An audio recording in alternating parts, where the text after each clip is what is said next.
Welcome back to Wisconsin Family. In case you're just joining us, we have been having a lovely time here at Porter, which the smell of sandwiches, coffee, and retail is in the air. That has a smell. Well, it may not, but we're going to chat with those folks a little bit later. And we're also going to tell you a little bit about a fabulous hot sauce today. Justin and I both can attest this is one you don't want to miss. We're joined by Rob Grether, who is the owner of Dashelitos, and we're glad to see you. How are you today? Good to be here. I'm doing great. Good. Okay, so Dashelitos, we've got a variety of hot sauces to talk about. First, we're going to get in a little bit to the backstory. So tell us the story of Dashelitos, and there's a baby on the bottle, very cute baby. Who's the baby? Tell us the story. Well, so Dashelitos, or Dashelito, is actually my son, Dashel, who's now 7. You see him around town. His hair's gotten a little longer. He's done some commercial appearances. Yeah. You'll see some commercials on TV with him in them. And Dashelitos is a company that started here in Madison. Started on the east side. This sauce in particular is the Green Owl. We started it for a friend of ours at the Green Owl Vegetarian Restaurant on Atwood, and when she opened, I was making this kind of as a hobby and offered her the opportunity to use it in her restaurant.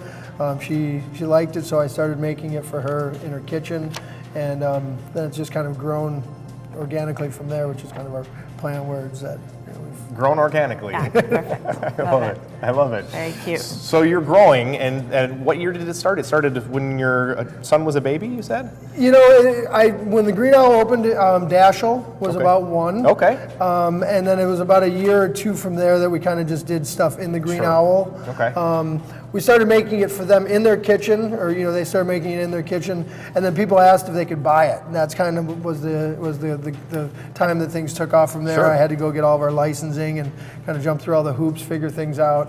A business was born. And we grew from there.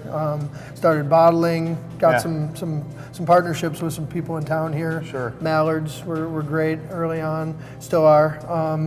And then got into some different restaurants, some different stores. Sure. Yeah. Where can people find your product if they want to just buy it off the shelf? So as far as stores go, we're in Woodman's, and we're in Hy-Vee and Metcalf's and the Willow Street Co-op. As some of our stores, some of our bigger stores, more recognizable stores, and then we have great restaurant and bar partners, friends of ours that feature it. We're in Dottie Dumplings, we're in the Brass Ring, we're in the Green Owl, we're in the Weary Traveler and the Tip Top. They've been great. Dexter's has us on their menu, and they're actually doing a chicken wing, a couple of recipes with our stuff on it.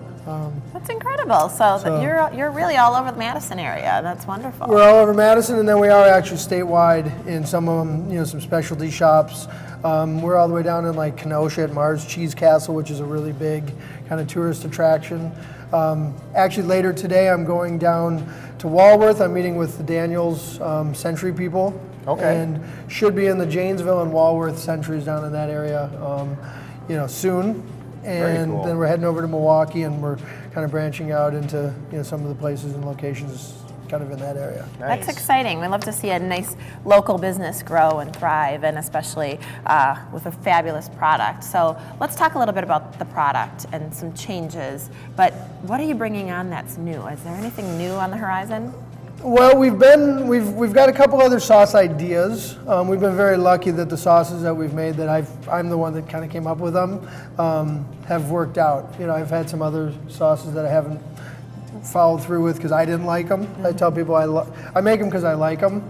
But we have some other products. We've got some spicy pickled vegetables that we make, and we've just had some trouble trying to kind of ramp that up and get production going because we're just a real simple little. I mean, for making vegetables like that, we're literally canning them in like an 8 or 10 jar canning system. This isn't a huge factory, Yeah, and that's labor intensive. So right. We're trying to look at co-packers and all the little caveats of expanding our Sure. difficult, interesting, expensive. I'm curious to know, how do you come up with some of the names and the recipes?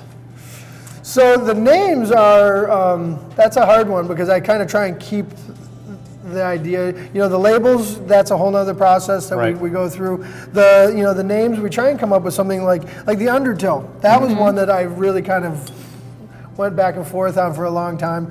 But I tell people it's kind of like, the flavor washes over, the curry and the fruit, is kind of comes over your tongue. Yeah. And then the spice kind of comes back like an undertow and leaves. Gotcha. Oh, wow, okay. So- It's a complex name, yeah. We might run out of time if we ask you about all the different names, but they're Well, red honey's, some fun it's ones. a red colored sauce and it's got honey in it. I guess That's that was okay, easier. maybe not. That was Oh, that was easy. All right, we got to go in just a second. Any quick events you want to tell us about before we go? There's just a lot going on, and we're looking forward to 2017. We're going to be, around town, farmers markets and festivals and fairs, and keep your eyes open for us. Yeah, you guys are all over the place. So thanks for coming in and sharing this, and really good stuff. So It is. make sure you Very find them, Dashelitos. All right, guys, we're going to be back with more Wisconsin Family after this. We're here at Porter, so please stick with us.